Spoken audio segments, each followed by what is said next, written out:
وإذا فرقت بين الربوبيتين فاعلم أن لكل ربوبية عطاء.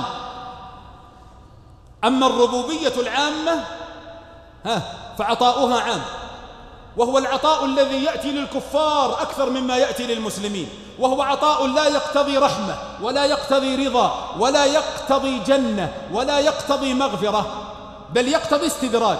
لأن المتقرر عند العلماء أنه إذا كثرت عطايا الربوبية على العبد ومنع من عطايا الألوهية فاستدراج.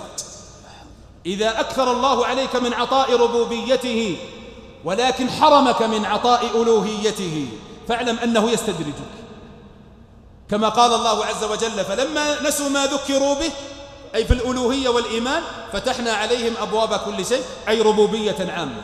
ولذلك لا تغتر بما عند الكفار من الأنهار الجارية والروضات الخضراء والشهوات الكثيرة، لأنه وإن كانت من عطاء الله لكنه عطاء ربوبية الاضطرار، عطاء الربوبية العام الذي لا يقتضي رضا ولا رحمة ولا مغفرة ولا جنة، بل يقتضي استدراج.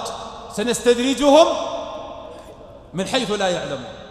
أيحسبون أنما نمدهم به من مال وبنين نسارع لهم في الخيرات بل لا يشعرون. وعد قدام. لا تغتر، إياك أن يهولنك هذا الأمر. أتريد أن تكون مثلهم؟ معاذ الله. أما المؤمنون وإن قلت أمطار بلادهم وزروعها واقتصادها وحصل فيها من الضيق والضنك ما الله بيعلم، لكنها ضيق يسير يعقبه ماذا؟ تعقبه السعة المطلقة.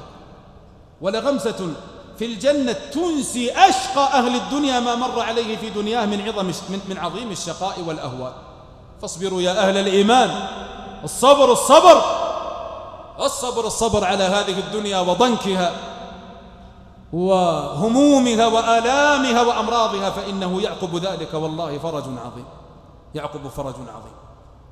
فإذا هاتان ربوبيتان وهذان عطاءان.